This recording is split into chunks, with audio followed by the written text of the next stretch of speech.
Well, it's been a while, and I thought I'd start raiding my Joy's larder again and see what there is to cook.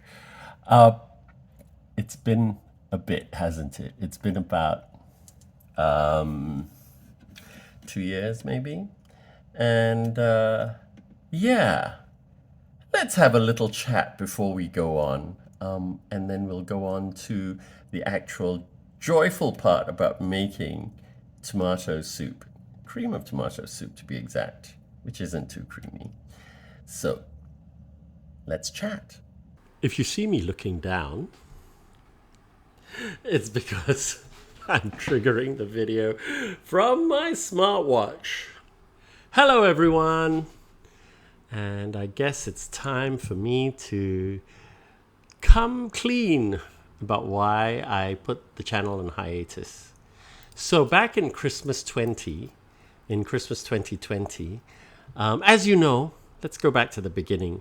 I got stuck in Kota Kinabalu when I started this channel, and I can't say it was the worst place to be stuck because I was with my partner. And you'll see me glancing back and forth downwards because I've written out some points. Some points that I need to cover. And basically, when I started this channel, I did it all on my own. The script, the lighting, the filming, the editing, uploading, marketing, everything, like pushing it out to Instagram. And frankly, it was just too much. Running back and forth to the camera, sitting down, checking that I was in view like I'm doing now. Well, by the time I uploaded one video, it was time to start another. And once a week was, to be honest, way too much for one person to handle, especially the formats of the video I had. This isn't a vlog. It's actually a fully edited, almost like a cooking video. But it was also to be about my joys. So, and I found that it wasn't coming through. The message wasn't coming through sufficiently. Yes, I had fun doing the videos. Yes, I think I came up with some decent ones. But the message about finding your joy through mine was not coming through. So I took a hiatus to have a think. And as usual, when you do, life takes a hold. I was selling stuff online, in particular food like my Chinese roast pork, the siu yok, which is a video in the channel, by the way. And if you haven't checked it out, go ahead and check it out. And also a porchetta, which did really, really well. At least during festive seasons. Otherwise, it sort of went, sales dropped to zero. I also I made a commitment to my other half to try and see him. So I kept on going back and forth. And he will, however, remain private and unnamed, though, hashtag, if you know, you know. In June 2022, of course, as I for 2 years, I managed to avoid COVID, but eventually got it. Didn't get it too badly. And I was actually recovered it within a week. But I suspect I still have lung issues because I do wheeze now and again, quite frequently on a daily basis. But like now, I've recovered. For today at least, so I don't know what will happen today. Ooh, thunder. Oh, I think there's going to be some rainage tonight, and I hope so because it's really, really warm. Anyway, long story short, decided to get serious about my health in March 21, and I'm so glad I did. So I started extended water fasting, and over the course of about a year, I lost 20 to 21 kilos. Of course, I put back on about 1.5 kilos to 2 kilos now, but I'm managing it. And water fasting seems to be working for me, as well as in exercise. I exercise about 3 to 5 times a week. I count it a win if I step out and I have a walk. So don't get me wrong, it's not always really, really hard. If I feel like I can push myself harder, I do. If not, thunder, it's a walk. And it's come to a point where you can see my jawline, which I love. I haven't seen this jawline for a while. It's been hiding. Now, where the channel is concerned, you can also expect some upcoming videos about my water fasting and my weight loss journey. And the channel itself will always be about finding my joys, because after having gone through depression in 2015, 2016, clinically diagnosed on meds, I decided I needed to manage my own mental state. Medication is not a long-term solution. It does lift you up a little bit. It's valid. It does lift you up a little bit so that, it's almost like having your nose above water and you can see the horizon, so you can see what you want to do. And I think I got there in 3 months. And then after that, I started looking at exercise, looking at how I eat, checking in with myself on a daily basis. So more of that story later in upcoming videos. As with the channel, I'm not doing it on my own now. So I'm doing this in partnership with someone by the name of Alicia. And thank God, God must have brought her my way. And she is an amazing food photographer and creative sort who I thoroughly vibe with. And you can check her out on Eat My Zest on Instagram. I'll leave her to tell you one day. I'll interview her as well. But I'll leave her to tell you what she does and why she does it. I've realized that in the ensuing time that you can't do this alone. You really need a team about you. And hence my search in at least the last 6 months for someone who will participate in this actively with me in cooperation with what I want to do. So again, check out Eat My Zest, Instagram below. She's also editing my vids. She's directing and videographing. Is that a word? And hopefully that leaves me some time that I can go out and do other stuff. So I do want to interview people with regard to their joys.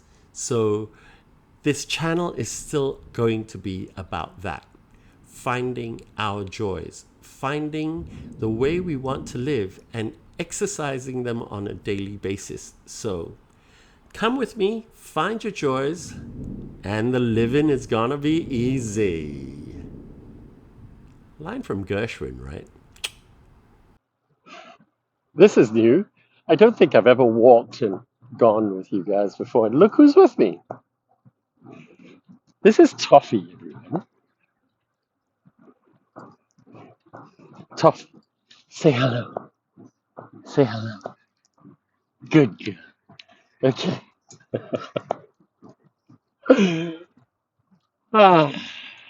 The simple act of a walk can actually raise your mood and give you a little bit of joy for the day. If you feel bad, here's a thought. Just go for a walk in the evening or in the morning, whatever works for you in terms of your timing.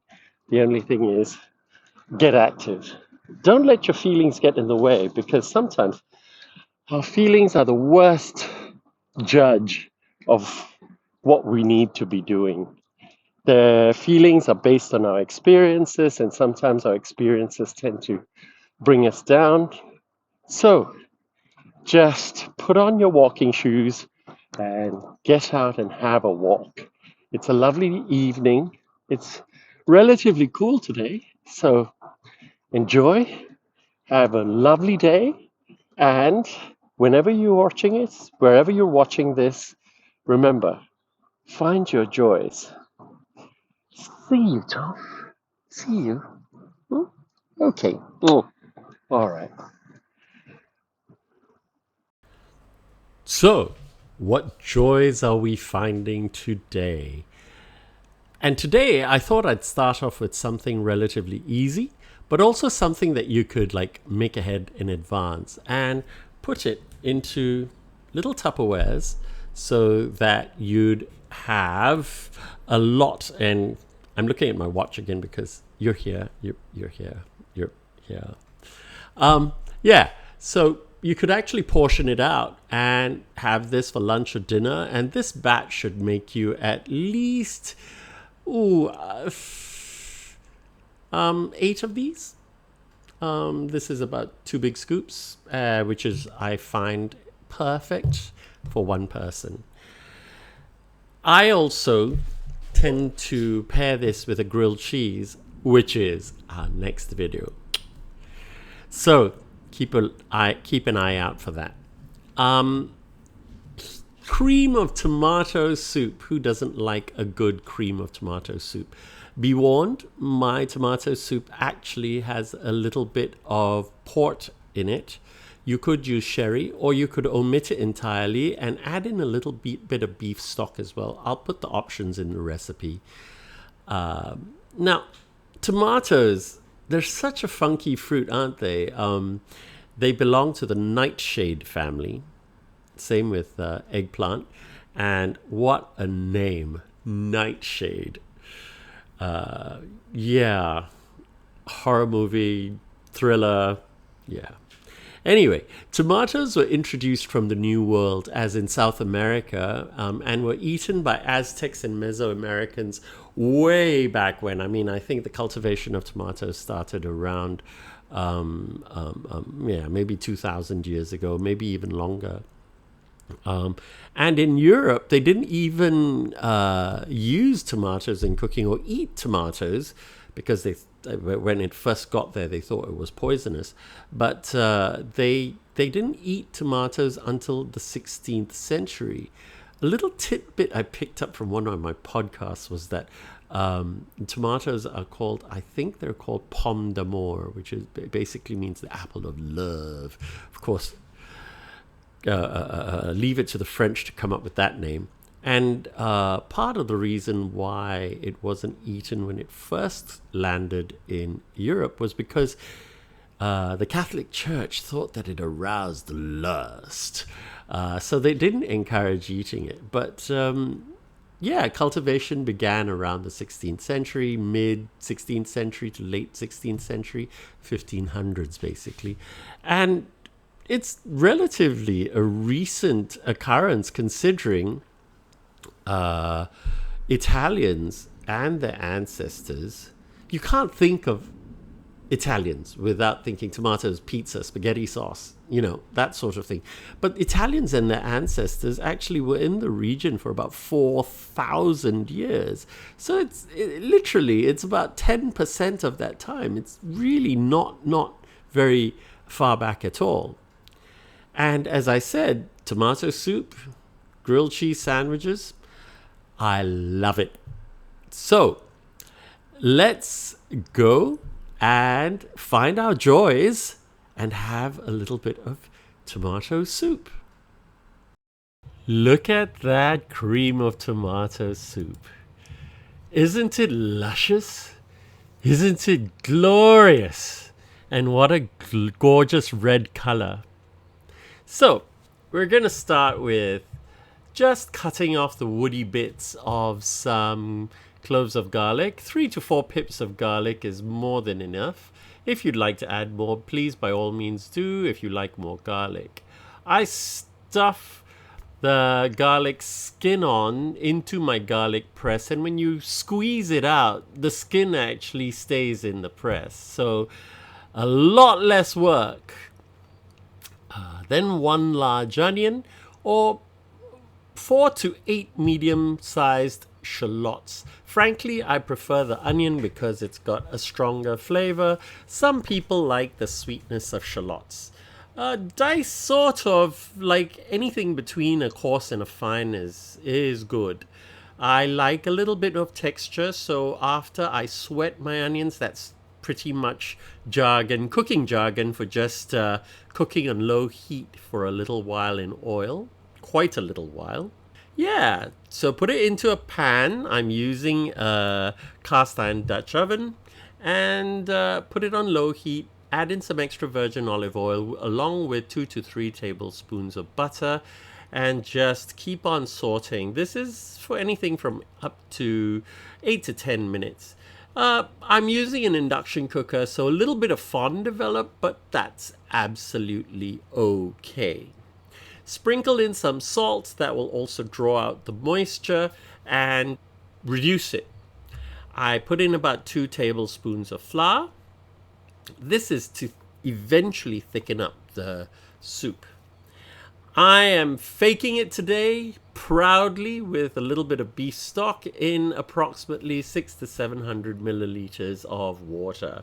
You can use water straight out as well, but I like beef stock. If you'd like to make beef stock from scratch, by all means do. I prefer beef stock because it's got a stronger flavor, and I find it sort of contrasts with the strong flavors of the tomatoes better. Now, next bit. I use a mixture of whatever I have. So if I've got crushed tomatoes and puree, I use it. If I've got puree, I use that. If I've got juice, I use that too.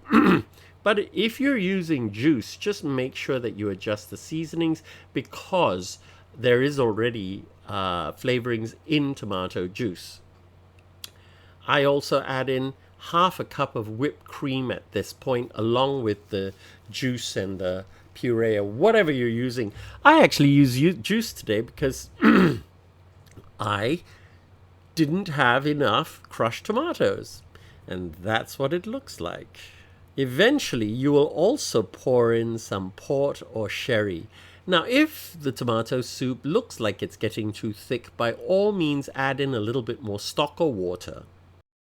Always stay hydrated. Kuala Lumpur is very warm, and I'm just saying stay hydrated here. And it's very warm these last few days, and it's just... Oh, gosh, I thought I'd added in the port or sherry already. And if you can get it an aged Li Hing, which is a rice wine from Borneo, or even a sweet sake, add in a little bit of brown sugar, about up to 1 tablespoon, if it's too tart, if it's too sour. Also, add in whatever herbs you'd like. There are no hard and fast rules. Recipes are guidelines. Whatever makes you happy, but taste them first, like I did with the chervil. So in this particular instance, I used chervil and tarragon. I have used dried thyme, I've used dried oregano, I've used a mixture of the both. I don't usually like to use like sage or rosemary because they can taste a little strong for tomato soup. I've already tasted it to give myself an idea of what the seasonings are like, but adjust at this time if you'd like. If you'd like to halve the recipe, it works very well too.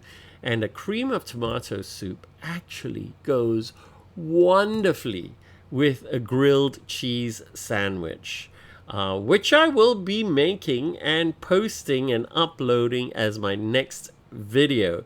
A caramelized onion grilled cheese sandwich. Yummy.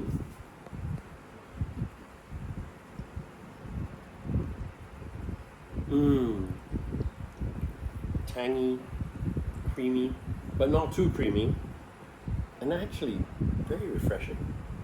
And all those herbs come together really so well. And the crunchiness of the slight texture from the onions. Yum.